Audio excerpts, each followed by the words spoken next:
They always said family comes first. What they really meant was Camille comes first. Hi, I'm Ava Morgan. I'm 32 years old. And for the last 15 years, I've been treated like background noise in my own family, the one who sets the table, not the one who gets a seat at it. While my younger sister Camille was paraded around like a trophy, I was expected to serve in silence. Every holiday, it was the same script. She entertained, I cooked, she networked, I disappeared. But last Christmas Eve, when my mother told me, without so much as a please, that I'd be cooking a gourmet dinner for 25 of Camille's VIP friends on 24 hours' notice, something inside me cracked. And when I say what happened next, flipped everything. I mean, it left a Fortune 500 CEO absolutely speechless. This is the story of how I went from family doormat to the woman they now call boss. Before I take you there, a quick pause. If you've ever been underestimated by your own family, I want you to comment, "They had no idea." And tell me where you're watching from. I read every single comment. Hit subscribe if you love stories where justice doesn't just knock, it kicks the door in. Now let me take you back to that snowy evening in Manhattan where I was folding clothes for a trip that would change my life. My phone rang, it was my mom, and I already knew this wouldn't be a request. I didn't answer right away. The screen flashed, "Mom," and I just stared at it, one hand smoothing the blazer I'd just packed, the one I'd be wearing to $1 million negotiation in less than 48 hours. Still, I answered, I always did. "Ava, cancel whatever silly plans you've made for tomorrow," she said. No greeting, no pause, just orders. That was her love language. Control. I didn't flinch. I kept folding. "What's happening tomorrow?" I asked, though I already knew. "Camille's hosting her PR circle for Christmas Eve dinner," she replied, like it was common knowledge. "Very important people. 25 guests, executives from Horizon Group. You need to be here by noon to start cooking. 7 entrees, 10 sides, a curated dessert menu. And I was expected to whip it all up like a good little secret." She paused, and I could hear it. That smug breath she takes when she's sure you won't argue. "Oh," she added, "and use the good china this time. These aren't your usual friends, Ava. These are people who matter." That one stuck. People who matter. Translation, you don't. On my desk, my laptop screen lit up with an unread message. Veronica Lynn, CEO of Horizon Resorts, confirming our meeting for December 26th. They had no idea I wasn't just cooking for someone else's dreams anymore. I was building my own. Stay with me. The most painful part of this call wasn't what she said next. It was what she never bothered to ask. Success feels different when no one you love sees it, or worse, when they refuse to. I zipped my suitcase shut, still thinking about last week. My staff had surprised me with a holiday party, champagne, speeches, a custom cake shaped like the Horizon Resorts logo. We'd just secured the deal, 50 people, all cheering, all calling me boss, and then, ding, a new text lit up my phone. "Mom, don't forget the truffle oil. These people have sophisticated palates." These people. As if I hadn't spent the last 5 years curating luxury dining for celebrities and CEOs, as if I didn't already know how to feed people with more money than manners. But she wouldn't know, because she never asked. And that was the sharpest cut of all. Not once in 5 years had anyone in my family asked, "Ava, what exactly do you do all day?" They didn't want the truth. They preferred the narrative they'd written. She can't keep a job. She probably lives off grandma's savings. At least she's good in the kitchen. In reality, I had 3 executive chefs on payroll. My studio apartment, a 2-bedroom condo in Manhattan. Grandma's savings? I used it to launch my company. I opened my phone and scrolled through the life they never saw. Me shaking hands with the mayor at a gala I catered. My staff celebrating our 3rd location opening. A photo from Hospitality Quarterly, where they called me the quiet revolutionary of luxury catering. None of it had made it to the family group chat. I'd learned the hard way. Success without their permission felt threatening to them. The one time I dared to mention a big contract, my mom smiled politely, then changed the subject to Camille's PR campaign for an energy drink. At least you're still useful in the kitchen, she said, patting my hand like I was 6. Save this post if you've ever been dismissed just when you were shining the brightest. I opened my laptop. The dashboard of my company, Velvet Table, blinked back at me. Built from scratch, no family funding, no family name, and tomorrow I had a meeting that could make everything explode. $2 million, exclusive rights to cater Horizon Resort's 5 luxury properties, meeting time 9 a.m. December 26th, non-negotiable. Veronica Lynn, the CEO herself, had been clear. If we don't sign in person, the board moves to our second choice.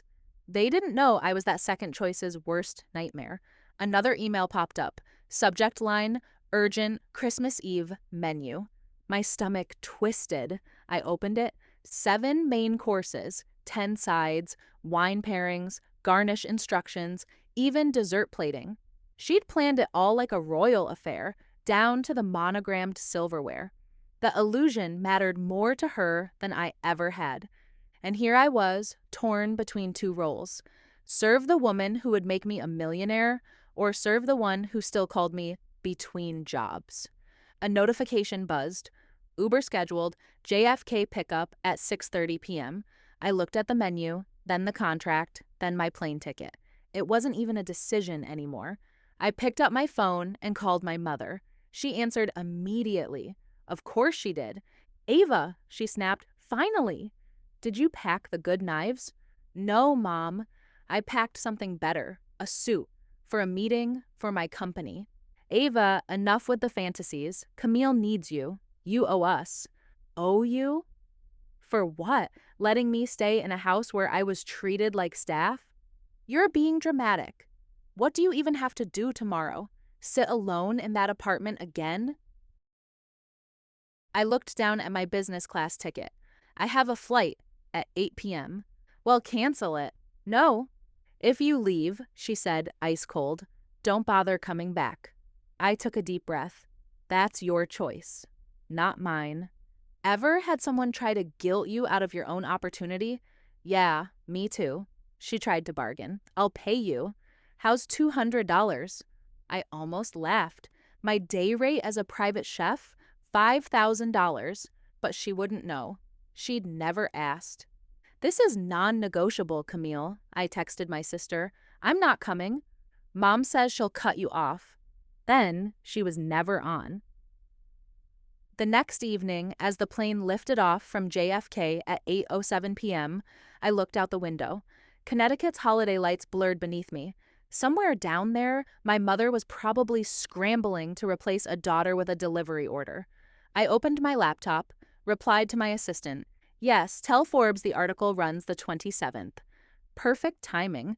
By the time they found out who I really was, it would already be public record.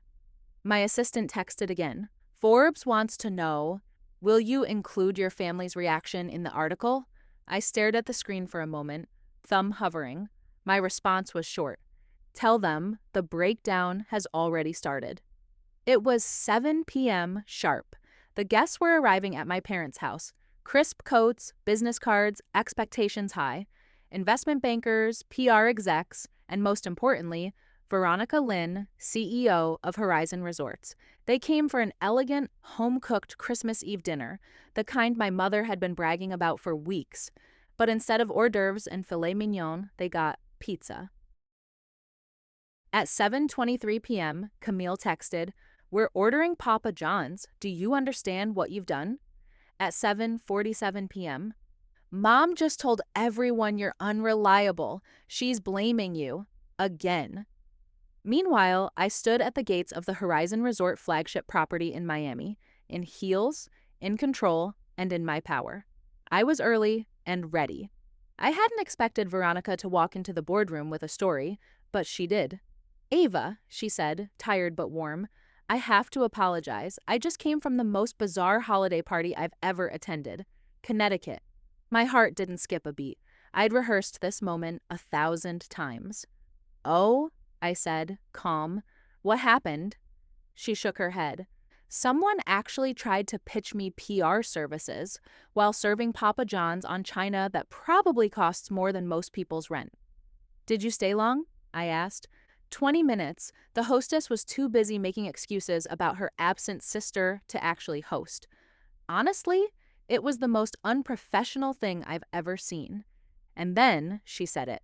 She told me her daughter was too stupid to hold down a real job, that she usually just cooks for them. Just then, Veronica's assistant walked in with an iPad. There's a photo going viral on LinkedIn, she said, from the party. Veronica took the iPad and looked. I watched her face change. Curiosity, then confusion, then disbelief. She turned the screen toward me. Ava, she said slowly, this photo from the Morgan's wall in Connecticut. It was my family's living room. And there, in the background, a framed photo of me standing beside a former governor at a charity gala. Veronica looked up. They have no idea who you are, do they? I nodded once. No clue. They don't know about your 50 employees, your 3 locations, that we're about to sign a $2 million contract? Nope. They think I'm unemployed, still living off my grandmother's inheritance. Veronica's partner, James, chimed in. I'm sorry. Are you saying the woman who served pizza on Waterford Crystal last night has no idea her daughter could have catered that entire event with Michelin-level quality? She's never asked, I said. James pulled up the Forbes article draft on the conference room screen. There I was, polished, proud, and front and center. Headline, From Invisible to Invaluable, How Ava Morgan Built a Luxury Catering Empire with Zero Family Support. Veronica read it aloud. Built from a $5,000 investment into a multimillion-dollar powerhouse. Deliberately avoided family connections. Self-made in every sense. Then she turned to me. She asked me who you were. I told her. What did she say? I asked. She didn't say anything. Just made this sound, like all the oxygen left her lungs. Then she hung up. My phone buzzed on silent. 47 missed calls, all from my mother. Veronica smiled and reached across the table. Ms. Morgan, let's sign this contract. You've earned it. We signed, and within minutes, the post went live.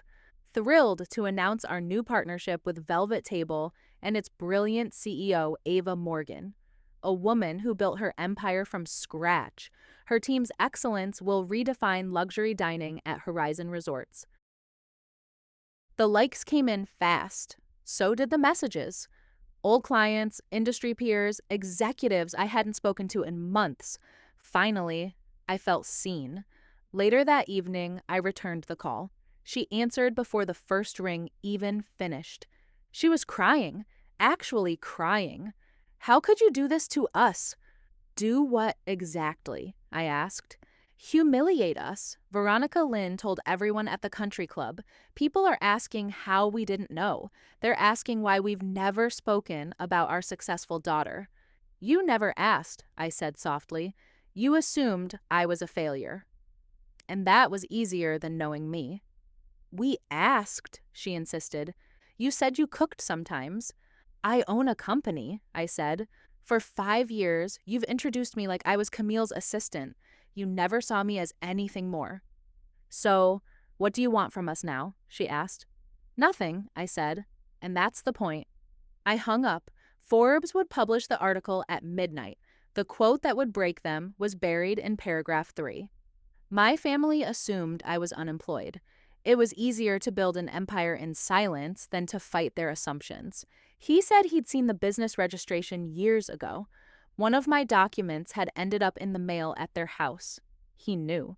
He saw my name. And still, they chose to act like I was nothing. And you know what? I didn't apologize. Not for the contracts, not for the silence, not even for the chaos they now had to clean up. We earned this, I said.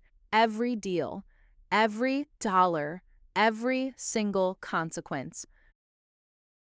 While my family scrambled to salvage their social reputation, my life exploded in the best possible way. Forbes had included a photo of me at the signing ceremony, champagne in hand, flanked by luxury executives, cameras flashing, smiles all around. And next to that, a Thanksgiving photo from my parents' house. I was there too, in the background, holding a tray, wearing an apron. That contrast, it hit people. Hard. My inbox lit up like wildfire. Your story is everywhere. Food Network wants to pitch a docuseries. Working title, Invisible to Invaluable. Cornell's School of Hotel Administration wants you to speak. Cornell, the dream school my parents once told me was too ambitious for me. Now they were inviting me to teach what they never believed I could learn. The topic? Building success without permission. And then came the moment, the one no one saw coming. My parents, Camille, at my dining table in my Manhattan condo, being served by my staff, the same staff that calls me boss.